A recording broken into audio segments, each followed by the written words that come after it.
Hello बच्चों, आप लोगों के सामने एक बहुत भारी समस्या आता है जिसका नाम है बैकलॉग।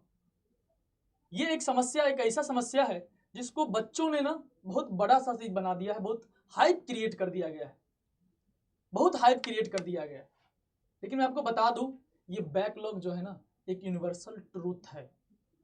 यूनिवर्सल ट्रूथ, चाहे आप कोई भी काम कर रहे हैं, कोई भी काम कर रहे हैं तो लगातार 365 डेज आप काम नहीं कर पाएंगे। कभी कभी बीच में आपके प्लान के अनुसार चीजें नहीं चलेंगी, कभी आप घूमने जाएंगे, कभी बीमार पड़ जाएंगे, कभी किसी और रीजन से अपने पाथ से भटकेंगे, तो उस दौरान कुछ चीजें छूटेंगी। वो बैकलॉग तो बनना है ही। तो बैकलॉग बनना एक बड़ी समस्या नहीं है। बैकलॉग को अपने माथे पे बोझ लेके घूमना, टेंशन लेना, वो एक बड़ी समस्या है। क्योंकि इस समस्या का समाधान है, इस समस्या का समाधान लेके आया हूं मैं आज। लेकिन उसको जब तक आप फॉलो नहीं करेंगे, मैं गारंटी देता हूं ये बैकलॉग आपका बोझ बनते बनते बनते ऐसा हो जाएगा कि आप नीट एग्जाम से पहले, जेई एग्जाम से पहले ही इस चीज को छोड़ चुके होंगे कि भैया मेरे पास इतना बैकलॉग हो चुका है कि मैं वापस जा ही नहीं सकता पीछे। इसको पहले तो बनने से रोकना है, और दूसरा अगर बन गया है इसके समस्या का समाधान ढूंढना है। ये जो समस्या आया है उसका समाधान ढूंढना है, ठीक है। तो इसके लिए कुछ स्टेप्स बनाया मैंने कि बैकलॉग बनता है तो ऐसा नहीं कि पूरा फिजिक्स बैकलॉग बन जा रहा है किसी का। हो सकता है 2 दिन के लिए घूमने के लिए चला गया हो, 3 दिन के लिए घूमने के लिए चला गया हो, तो कुछ टॉपिक्स होंगे, उस टॉपिक को मार्क करिए आप, टॉपिक्स लिखिए कि ये टॉपिक्स है जिसको हमें क्लियर करना है। हो सकता है किसी का चैप्टर ही हो गया हो, उस चैप्टर के कारण आगे का भी दिक्कत देगा। तो इसीलिए इस चीज को ज्यादा टाइम ना देते हुए सबसे पहले तुरंत आना है।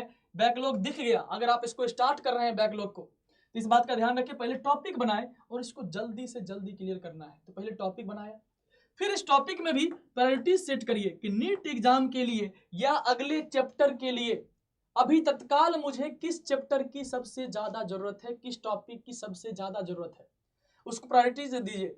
उसको पहले सॉल्व करना है मुझे, उसको पहले खत्म करना है, उस टॉपिक पे स्टडी पहले करना है। इससे क्या होगा कि नया बैकलॉग बनने से रुकेगा।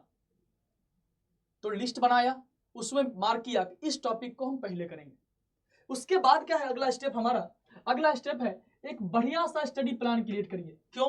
क्योंकि आपने 2-3 दिन अपने जो भी रीजन से अपने पाथ से भटके, तो आपका जो प्लानिंग था, जैसे आप मान लो 6 घंटे पहले पढ़ रहे थे, 7 घंटे पहले पढ़ रहे थे, तो आपको 2 घंटा उसमें और ऐड करना पड़ेगा। एक प्लान बनाना पड़ेगा कि 2 से 3 घंटा आपको रिवीजन को देना है।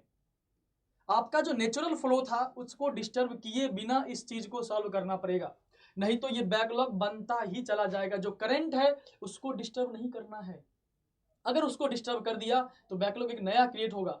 एक सिस्टम बनाने के लिए हम दूसरे सिस्टम को डिस्ट्रॉय नहीं करते हैं, ठीक है। तो क्या करना पड़ेगा मुझे कि प्लान ऐसा बनाएंगे हम कि 2 से 3 घंटा कम से कम किस में जाना चाहिए मुझे? रिवीजन में। रिवीजन करें, बैकलॉग के लिए जाना चाहिए कि ये टॉपिक मुझे पहले कवर करना है, ठीक है। जो करंट चल रहा है उसको बिना डिस्टर्ब किए हुए, ठीक। उसके बाद इस टॉपिक में करना क्या है भैया? तो जैसे आप कोई भी चैप्टर नया पढ़ते हैं तो क्या करते हैं, उस टॉपिक को अच्छे से समझते हैं, पूरा डिटेल समझते हैं।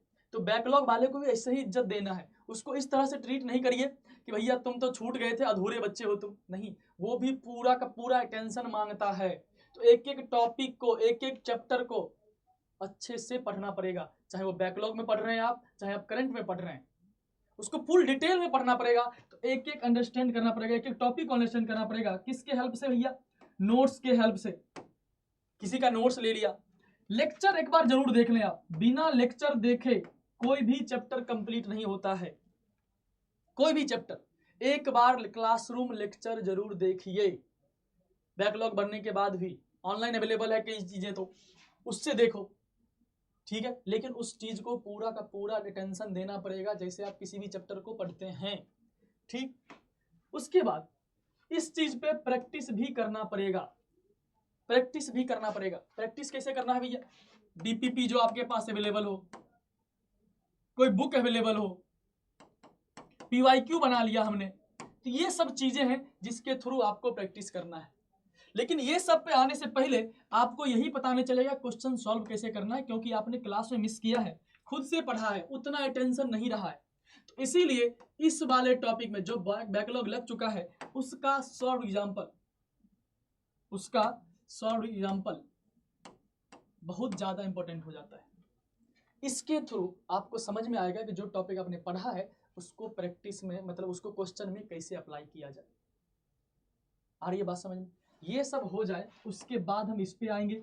इसके होने के बाद क्या करेंगे, जो मॉक टेस्ट है वो बना लेंगे। इससे क्या होगा भैया, आपको रफ्तार भी बन जाएगा, कॉन्फिडेंस भी आ जाएगा कि हाँ भैया बन जा रहा है अब तो क्वेश्चन। ठीक है, टेंशन नहीं लेना है, करना पड़ेगा, काम करना पड़ेगा। काम करने से ही इसका समस्या समाधान होगा और कोई दूसरा उपाय नहीं है। बैकलॉग बनना आम बात है, लेकिन उसको लेके घूमना गधों वाली बात है। सही बता रहे हैं हम। उसको लेके घूमना केवल कि भैया हमारे पास ये है, सबसे यही पूछ रहे हैं, पूछने से काम नहीं चलेगा। एक फुल प्रूफ प्लान के साथ उसको काम खत्म करना पड़ेगा। सबको बना था बैकलॉग, हम लोग तैयारी कर रहे थे तब बना था बैकलॉग। हमने ये स्टेप फॉलो किया था पूरी तरह से, बनाया क्या क्या दिक्कत आ रहा है और बढ़िया से किया जैसे हम बाकी चैप्टर्स को करते हैं। और मैं बता रहा हूँ बैकलॉग वाला चैप्टर उस समय मुझे लग रहा था सबसे स्ट्रॉन्गेस्ट चैप्टर में से एक आ गया है, क्योंकि उस पर काम इस तरह से किया हमने। ठीक है, उसके बाद बैकलॉग बनने का केवल यही रीजन नहीं होता है कि भैया कहीं चले गए थे घूमने, क्लास मिस कर दिया था। उसका एक और रीजन है कि आप उसका रिवाइज नहीं किए थे तो वो छूट गया चीज, तो वो भी एक बैकलॉग ही है। तो रेगुलर टाइम पे इसको रिवाइज करना चाहिए आपको, किसी भी टॉपिक को, इससे पहले कि वो बैकलॉग कैटेगरी में गिर जाए। अपना रिवीजन सही मेंटेनेंस के साथ चलना चाहिए, एकदम से टाइम पे होना चाहिए। जो भी आपका प्लानिंग चलता है, जितना दिन पे आप रिवीजन करते हैं, 3 दिन पे करते हैं, 7 दिन पे करते हैं, 1 महीने में करते हैं, जो रिक्वायरमेंट है आपको उसके हिसाब से रेगुलर रिवीजन करना चाहिए। आ रही है मेरी बात समझ में? Okay sir. अगला पॉइंट जो है वो सबसे ज्यादा है, ये मॉक टेस्ट पे हमने चर्चा किया। तो मॉक टेस्ट जो है ये आपको बताता रहेगा कि कौन सा टॉपिक छूट चुका है या बैकलॉग कैटेगरी में जाने वाला है। उससे पहले आपको पता करना है, तो वो हमारे पास तरीका क्या है, मॉक टेस्ट दीजिए जितना ज्यादा हो सके। ठीक है, एक एक टॉपिक उससे पता करिए कहाँ पे दिक्कत आ रहा है, उसको उसी दिन सॉल्व कर दीजिए भैया। तो बैकलॉग बनने से पहले ये खत्म होगा। उसके बाद है हमारे पास कि ये चीज जो जिम्मेदारी माथे पे आया है बैकलॉग का, इस चीज से डिमोटिवेट नहीं होना है। सबसे लास्ट चीज और सबसे इंपॉर्टेंट लाइन भी लिखा है मैंने इसको, मोटिवेटेड रहिए। बैकलॉग बनना आम बात है, आप उसको सॉल्व कर सकते हैं। ये कोई भारी बीमारी नहीं है, ये कोई कैंसर नहीं है जो ठीक होने में इतना टाइम लेगा। आसान सा चीज है जिसको पढ़ के ही ठीक किया जा सकता है। जैसे आप किसी टॉपिक को पढ़ते हैं तो आपको समझ में आता है, उसी तरह से बैकलॉग को भी पढ़ेंगे तभी समझ में आएगा कि इसको कैसे खत्म किया जाए। आ रही है बात समझ में? ओके। तो मोटिवेशन कभी भी नीचे नहीं जाना चाहिए, मोटिवेशन अपना पूरा हाई रखना, टेंशन नहीं लेना है। टेंशन लोगे तो टाइम की बर्बादी होगी। केवल सोचोगे कि मेरा इतना प्रॉब्लम है तो कुछ नहीं होने वाला, उस प्रॉब्लम को सॉल्व करना पड़ेगा। सॉल्व करिए, कभी डिमोटिवेट होगे ही नहीं, कभी नहीं होगा।